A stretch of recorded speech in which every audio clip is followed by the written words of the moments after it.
जामवती के संग विवाह किया, ठाकुर जी ने उसको एक कक्ष में बंद कर दिया। अब देखिए, अब भगवान ने शादी की तो ये बात धीरे धीरे सबको तो पता चलनी थी। अब सबको पता चली वो तो ठीक, किंतु रुक्मणी महारानी को भी पता चली।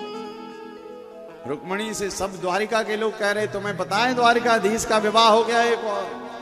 रुक्मणी ने कहा नहीं हमें तो नहीं पता। बोले हाँ भगवान का विवाह हुआ। दौड़ी दौड़ी रुक्मणी आई। अब उस समय तो प्रसन्नता आए, बोले प्रभु हमने सुना है आपका एक और विवाह हो गया। भगवान ने कहा ठीक सुना है। अच्छा प्रभु जरा दर्शन तो कराओ कहाँ है। तो भगवान ने एक लीला करने के माध्यम से बात कही। बोले आपसे भी ज्यादा सुंदर है, इसी कारण एक कक्ष में बंद करके रखा। क्या कहा? आपसे भी ज्यादा सुंदर है, इसी कारण एक कक्ष में बंद करके रखा। अब देखो रुक्मणी जी को जितना क्रोध इस बात पर नहीं आया कि भगवान ने दूसरा विवाह किया, उतना क्रोध इस बात पर आया कि मेरे से ज्यादा सुंदर है। भाई देखो, किसी स्त्री को, किसी मैया को यदि क्रोध दिलाना हो, बस किसी दूसरे की बड़ाई कर दो। क्या? किसी दूसरे की भले झूठे ही कर दो, फिर देखो महाराज पारा 100 के भी ऊपर वाला जो होता वहां पहुंच जाता। यदि तुमने कहा अरे महाराज उनके घर से देखो उस दिन भोजन आया था, क्या बढ़िया रोटी बनी थी, तुमसे कुछ नहीं आता, अगले दिन से भी रसोई में ताला लग जाएगा, फिर कहेंगे जाओ उन्हीं के घर खाओ। तो रुक्मणी मैया को भी नारी ना मोह नारी पे रूपा, गोस्वामी जी लिख रहे हैं। कहते हैं कि भगवान ने अभी देखो, ठाकुर जी तो कोई लीला करने के लिए ऐसी बातें कहते हैं। भगवान को क्या लीला करनी थी? जामवती को जामवती की योनि से मुक्त कराना था, भाई भालू थी। तो रुक्मणी को क्रोध आया, रुक्मणी ने हाथ में जल लिया और कहा मैं श्राप देती हूं। क्या श्राप दिया? बोले इस कक्ष के अंदर जो भी बंद है वो मेरे से कम सुंदर स्त्री हो जाए। और तुरंत जामवती जामवती योनि से निकलकर स्त्री योनि में प्रवेश कर गई। बोले द्वारिकाधीश की जय। ठाकुर जी ने लीला करी और आज उस जामवती को भी रुक्मणी के जैसे पटरानी बना लिया। भगवान सुखदेव गुरुदेव कहते हैं राजन, आज श्री ठाकुर जी ने ब्रज में द्वारिका में लीला है, कहीं दूसरा विवाह हुआ।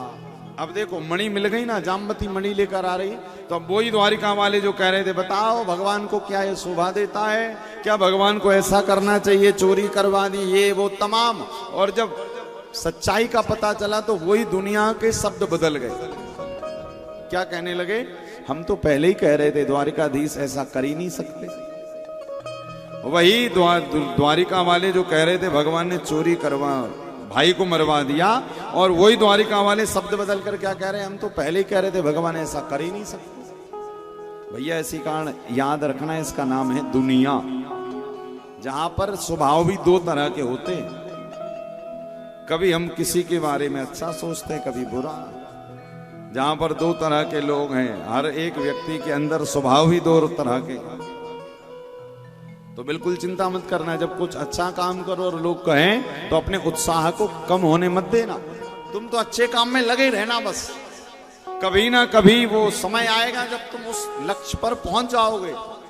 ध्रुव यदि 5 वर्ष की अवस्था में जंगल नहीं जाते, भगवान को प्राप्त नहीं करते, तो भागवत के 4th स्कंद में ध्रुव की चर्चा नहीं गाई जाती। ध्रुव की चर्चा इसी कारण गाई जा रही क्योंकि उन्होंने बालक पर नहीं परमात्मा को प्राप्त कर लिया। इसी कारण याद रखिएगा, अच्छे कामों की ध्वजा, अच्छे कामों का संकल्प व्यक्ति को अकेले लेना पड़ता है और धीरे धीरे उसके साथ कारवां बढ़ता जाता है। जैसे गोमुख से गंगा अकेली बहती है, किंतु गंगा सागर आते आते उसका रूप इतना बड़ा हो जाता है, इतना बड़ा हो जाता है। उसी प्रकार अच्छा काम तो अकेले ही शुरू करना पड़ेगा, धीरे धीरे वो बड़ा हो जाता है। भाई गंगा जी तो हरिद्वार आकर गंगा हुई, उसके ऊपर उनको भागीरथ कहा जाता, भागीरथी कहा जाता। गंगा कैसे बनती है?